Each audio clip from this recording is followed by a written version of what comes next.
Hello everybody, Quiet Atheist here.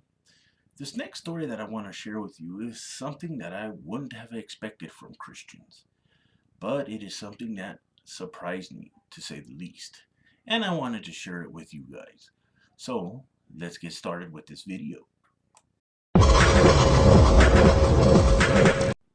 Now, before I get started with this video, I want to, of course, let you all know again that the links to the relevant information to this video will be provided in the description down below for you guys to take a look at, of course. Also, as usual, please feel free to leave your thoughts in the comment section down below at the end of this video. Now, when I first came across this story, I read it just out of curiosity. But when I got finished, I literally was surprised with this.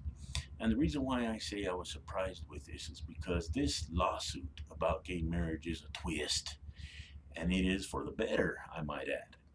And just to shed a little bit of light on this particular subject, I'm going to read a part of this article to you guys.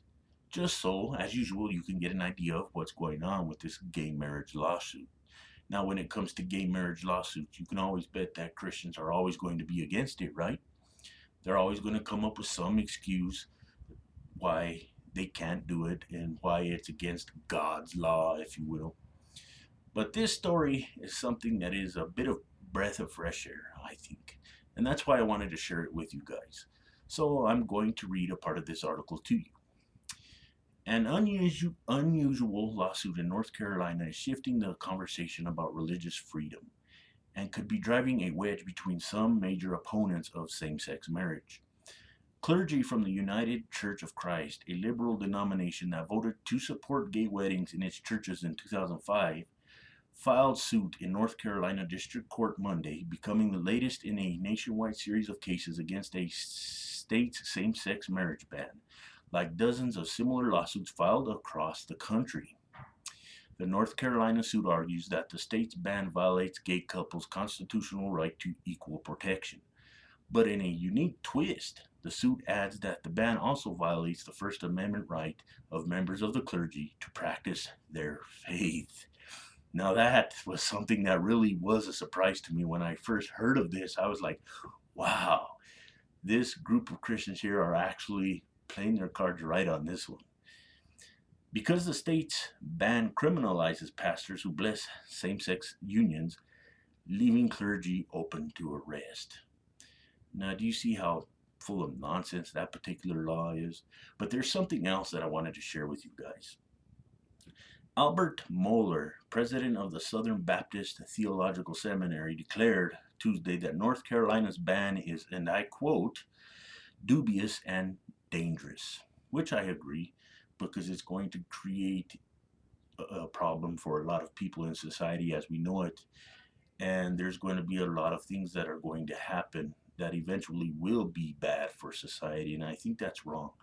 I think individuals should have the right to marry one another, like I've always said in previous videos, and it's a big problem when religious bigotry gets in the way. And I actually hope that these churches actually are successful with their lawsuit. I hope that people start seeing the bigger picture, you know. I hope that a lot more religious people, actually steer towards the way of social development. We may not agree on a lot of things, but I think that if they steer towards social development, it would be better. We could still disagree on particular positions, but I think it would be better, like I said. And I'm actually hoping that a lot more Christians really stand up and really smarten up about this situation, because homosexual individuals, gay, lesbians, are human beings too, and they need to be treated as such, you know. And a lot more religious people out there are starting to smarten up about it. And there are times in the past where I've made videos where I tend to paint with a wide brush. And for those certain reasons, I do apologize, because there are religious individuals out there who are trying to make a difference. There are religious individuals out there who are actually fighting for the separation of church and state. But that's a whole nother video in its own. But I think, I hope that these religious individuals, like I said, are really successful.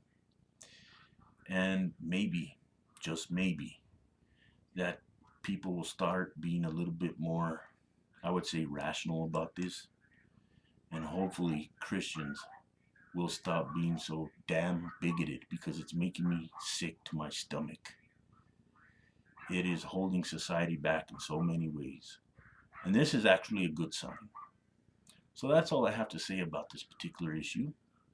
Please feel free to share this video with anyone that might be interested, whether it be on Facebook, Google+, Tumblr, Reddit, wherever you guys hang out. Till next time, the Quiet Atheist is out. And remember, if you can't be good at it. Most of all, thank you for watching, and I will see you next video.